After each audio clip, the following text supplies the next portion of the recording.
Welcome back to Winners and Losers, everybody. The show that looks at the highs and the lows around world football this weekend. What a weekend of football it was. But before we get on to that, Hamster, how was your weekend, mate? Bloody superb. Celebrated a friend's 30th birthday at a lovely Mexican restaurant. Oh, nice. How's the stomach today? Yeah, perfectly fine, actually. How about yours, mate? You sound like you got the sniffles. Everything okay? I have. Early morning snivels. I don't know what's going on. Woke up with a nosebleed from the gods this morning, so anything could happen in this show, to be totally honest. Shocking way to start. Absolutely embarrassing. Talking of nosebleeds, Tottenham Hotspur scored 5 goals. What the f*** happened there, Hamster? I don't know. Well, we're going to get onto it, aren't we? We're going to start with the talking point now. I assume we're moving on from there. And there was no shortage of talking points, were there, this week? 39 goals scored in the Premier League, an average of 4.9 per game. Dominic Calvert-Lewin got a hat-trick, the youngest ever Englishman to score a Premier League hat-trick for Everton. Lamptey lit up Brighton's right flank again, didn't he? And Leeds secured their first victory in the Premier League in 16 years. However, there was only one player on the tip of every fan's tongue post all the games on Sunday, and that was Thiago Alcantara, as Liverpool dispatched Chelsea at Stamford Bridge 2-0.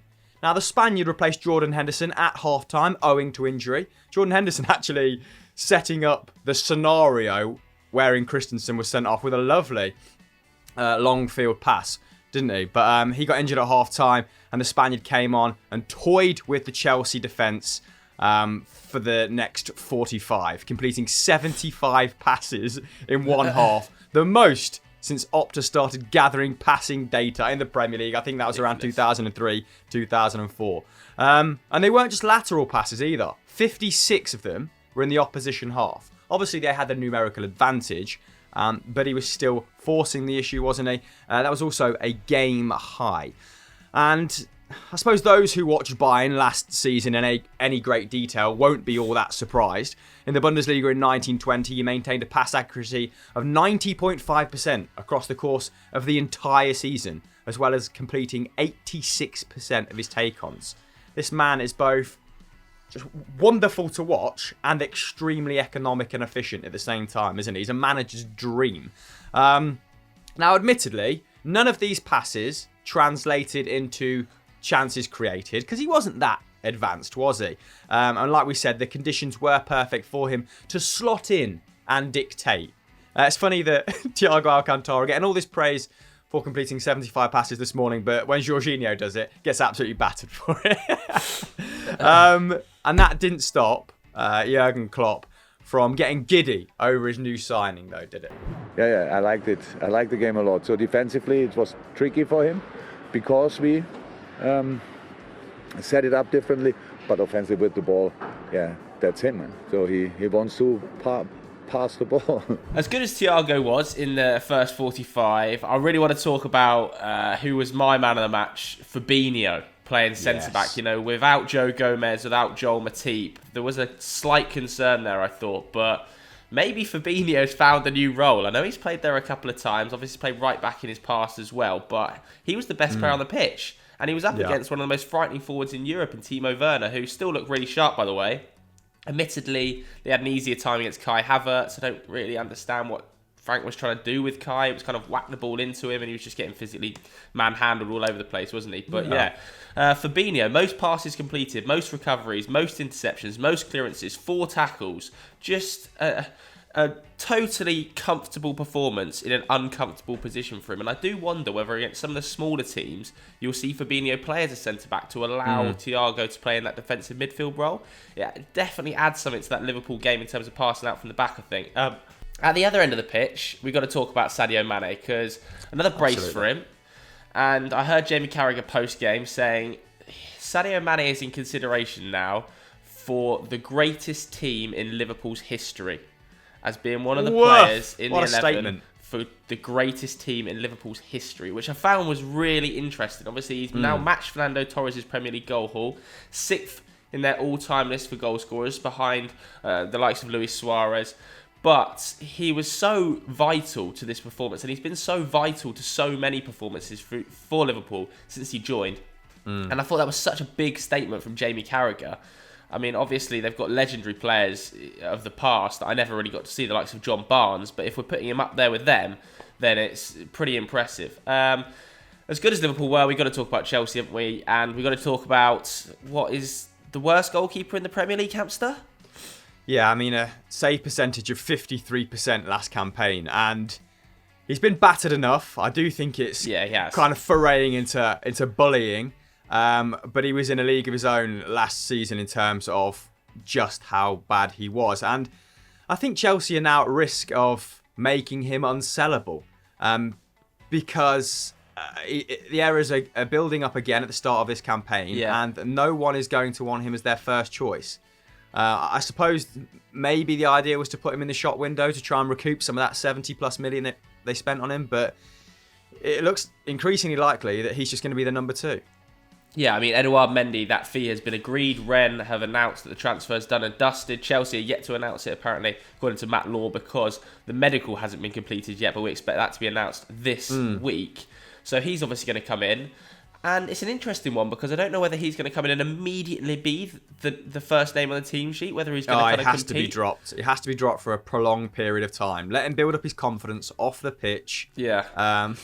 If Mendy comes in and also makes a clanger, that'll probably be the best thing for Kepa's mindset. But take some of the pressure off him immediately, is my opinion. Yeah, it's an interesting one because I felt even for the first 45 minutes when they had 11 men on the pitch, pre that Christensen red card, which was definitely a red card, no debate, I did feel like Chelsea were a little bit too flat. It was too easy for Liverpool to press them high. They couldn't get the ball into the feet of Timo Werner. And when they did counter-attack, I felt it was a little bit sluggish. So not their best performance, but despite that and the obvious howler from Kepa and the Christensen red card, Lampard was still pretty happy with his side's display. I think that's why the stuff on the ball at the minute is the thing that's I'm not so happy about. The way we're defending is I'm very happy with.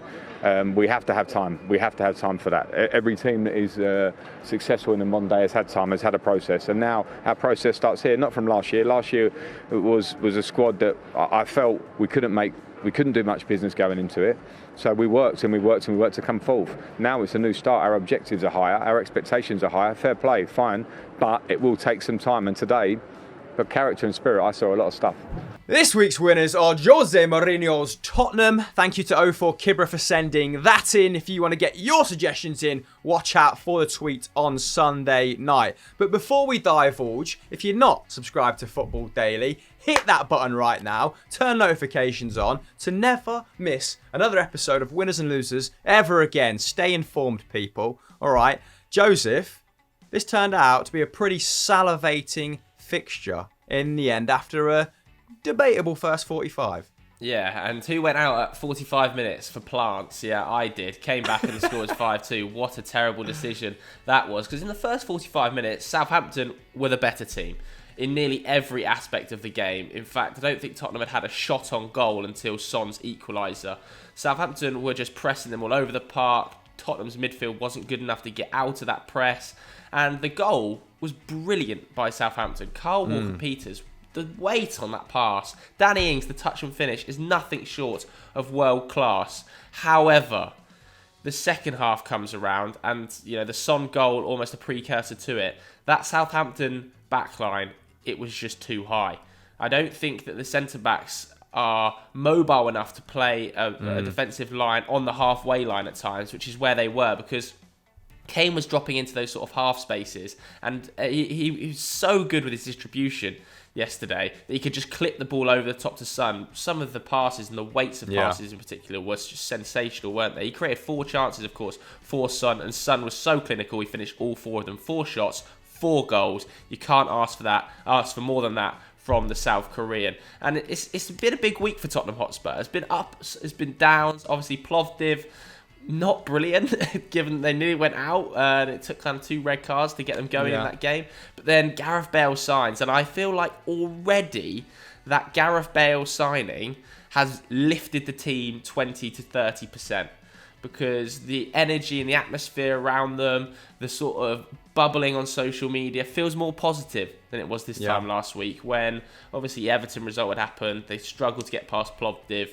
and there was a lot of negativity. So with Bale coming in and 5 goals away from home, there's plenty to be positive about Hamster. Yeah, for sure. And some of the stats coming out of that game, absolutely ridiculous. Like Harry Kane, the first English player to register 4 assists in one Premier League game. He only got 2 over the entirety of last season.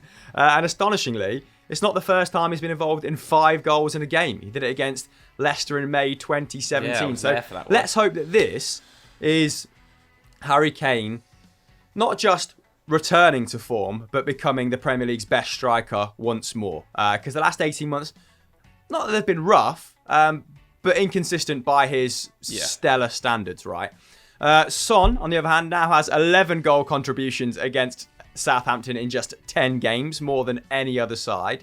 And as a result, Son and Kane are now the most prolific strike partnership in the Premier League since they first played together in 2015. So they've created 24 goals for one another, leapfrogging KDB and Aguero, who are on 20, so in pretty bloody good company in that regard. And like you said, as good as Southampton were, they did make it easy for Tottenham in the second half by not adapting their game once Son had got in there 1 to 2 times, right? And they already had a goal disallowed early, Tottenham. So it wasn't as if the warning signs weren't there. But they stuck very rigidly to their game plan, which is admirable to an extent. But when you're dealing with someone that has Son's pace and has Kane's eye for a pass, probably wise in game just to tinker with it, right? That soft centre, like you just mentioned, was on show. Bednarak and James Ward-Prowse didn't complete a tackle between them. James Ward-Prowse was dribbled past a game-high amount of times. Kyle Walker-Peters, if we're looking for a silver lining from a Southampton perspective, did play well against his former club. Of course, registered that assist. He completed 4 defensive actions. He didn't get any assists for Tottenham, by the way, last season. So already surpassed his creative exploits this campaign.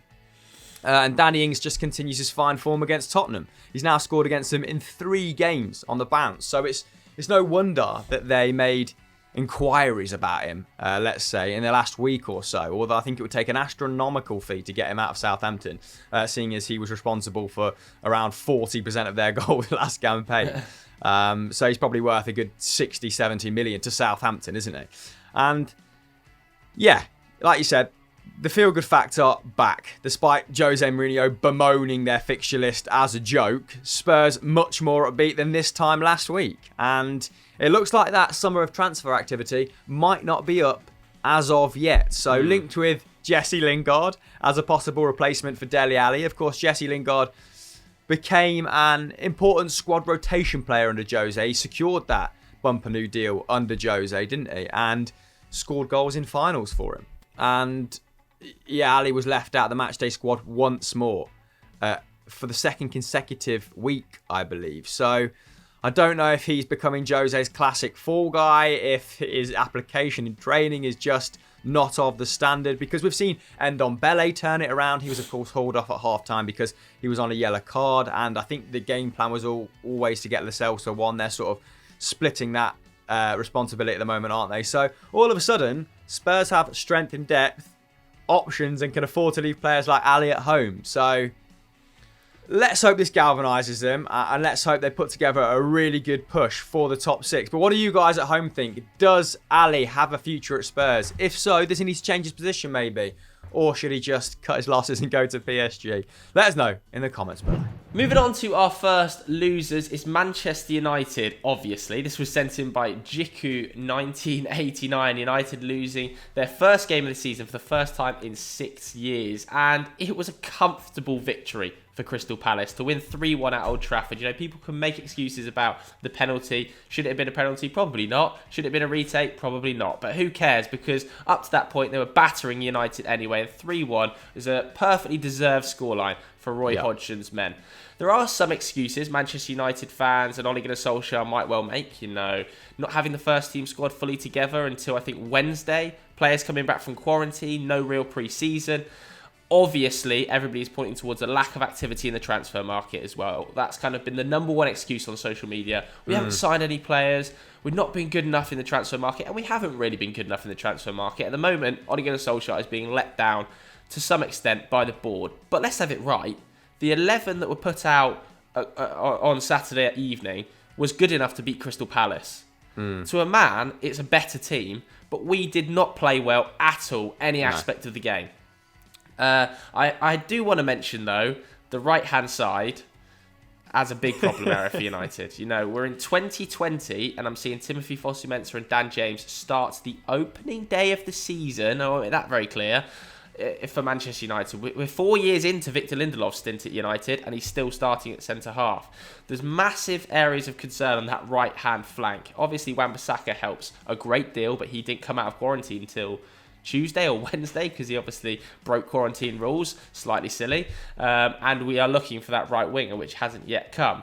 But nevertheless, let's have it right. Crystal Palace were very good on the day, and we don't want to take anything away from them just by talking about Manchester United, because Wilfried Zaha returned to Old Trafford, scored 2 goals, brilliant performance, made our centre-backs look like a pair of championship players at times.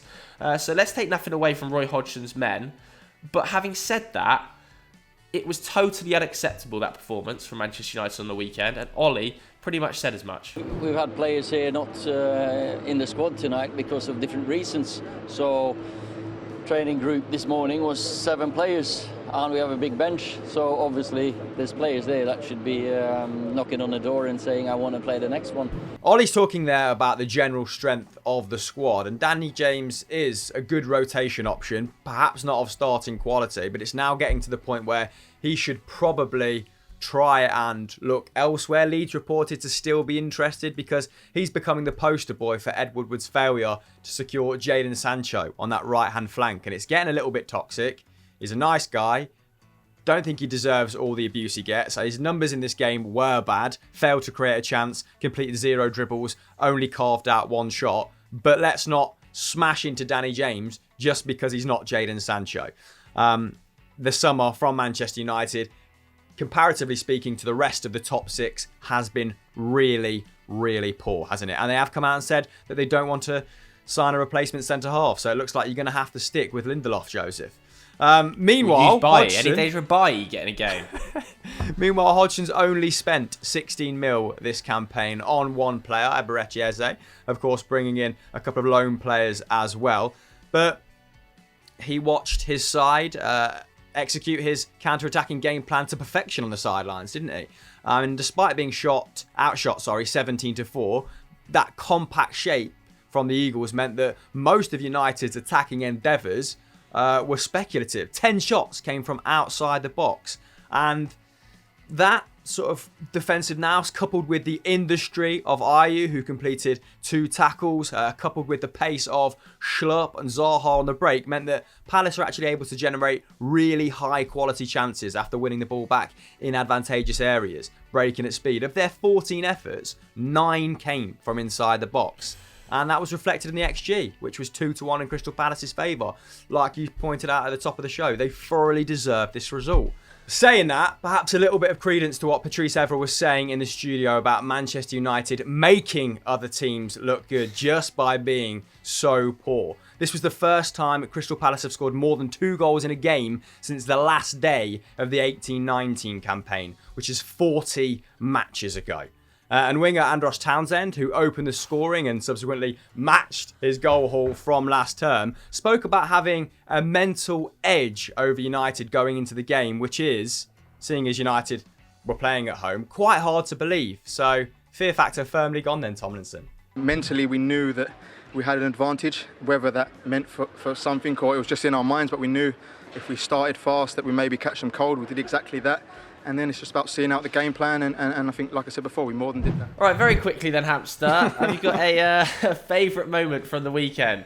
I have, and I made it very clear what it was on Twitter. It was that Ben White pass to Tariq Lamptey against Newcastle down that right-hand side. Now, I love Tariq Lamptey. He's completely won me over after 2 games of this season. What a buy he has been at £4 million, and what a partnership those two could form moving forward.